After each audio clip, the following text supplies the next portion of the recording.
আসসালামু আলাইকুম বন্ধুরা, কেমন আছেন? আশা করি আল্লাহর অশেষ রহমতে সবাই ভালো আছেন। আপনাদের দোয়াতে মাশাআল্লাহ আমরাও ভালো আছি। তো ভাই ও বোনেরা, আপনারা দেখতেছেন আমরা বালুর মাঠে চলে এসেছি। আমাদের গ্রামের, যদিও নদীর পাড়, এখানে আমাদের শৈশবকাল কেটেছে।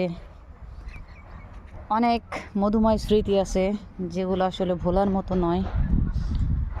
কারণ গ্রামে যখন আসি তখন এই জায়গাটাতে চলে আসি। এখন তো এই জায়গায় বালু রাখা হয়েছে, বালুর মাঠ তৈরি হয়েছে।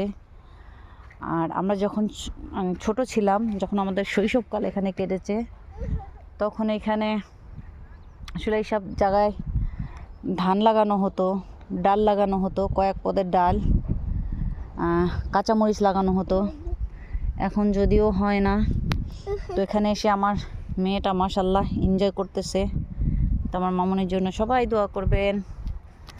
আর এই যে আমাদের গ্রামের ছোট্ট একটা নদী, এই নদীটায় আমাদের মধুময় অনেক স্মৃতি আছে। আমরা যখন ছোট ছিলাম, আমাদের বয়সে আসলে সেই স্মৃতিগুলো ভোলার মতো নয়, চাইলেও কখনো ভোলা যায় না। আমাদের সময় এই নদীগুলো অনেক ভালো ছিল, অনেক পানি ছিল, যদিও এখন পানি নেই। এখন নদীটা অনেক ছোট হয়ে গেছে, তবুও ভালো লাগে।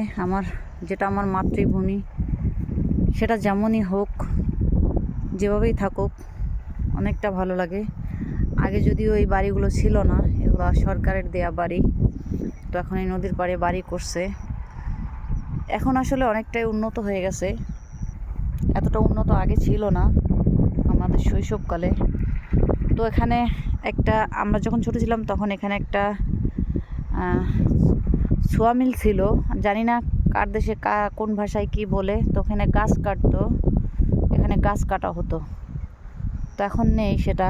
তো এখন নদীর পাড়ে অনেক জায়গা, মানে ঘর বাড়ি উঠে ভরে গেছে। যদিও এই জায়গাগুলো সব খালি ছিল, এখন যে ঘর দেখা যায় ওই নদীর ওপারে, এইসব জায়গাগুলোতে একসময় আমাদের যখন গরু ছিল, তখন এখানে গরু ছেড়ে দেওয়া হতো। সারাদিন এই চরে গরু থাকতো। যদিও সেই পরিবেশটা এখন আর নাই, এখন অনেকটা উন্নত হয়ে গেছে, ডিজিটাল হয়ে গেছে বলা যায়। তো তবুও ভালো লাগে, এখানে আসলে আসলে মন জুড়িয়ে যায়, অনেকটাই ভালো লাগে। পুরনো স্মৃতি মনে পড়ে যায়, শৈশবের সেই স্মৃতিগুলো যেগুলো চাইলেও আর ফিরিয়ে আনতে পারবো না। আমাদের দিনগুলো আমরা কত আনন্দে কাটিয়েছি, কত মধুময় কাটিয়েছি। সেই স্মৃতিগুলো মনে পড়লে মনে হয় ছোট হয়ে যায়। আবার সেই দিনগুলো ফিরে আসুক, ফিরে পাই। কিন্তু আসলে চাইলেও সব কিছু পাওয়া যায় না। জীবন থেকে যা একবার হারিয়ে যায় তা আর কখনো পাওয়া যায় না। তো আর কি, সবাই ভালো থাকবেন, আমাদের গ্রামটা সবাই উপভোগ করবেন।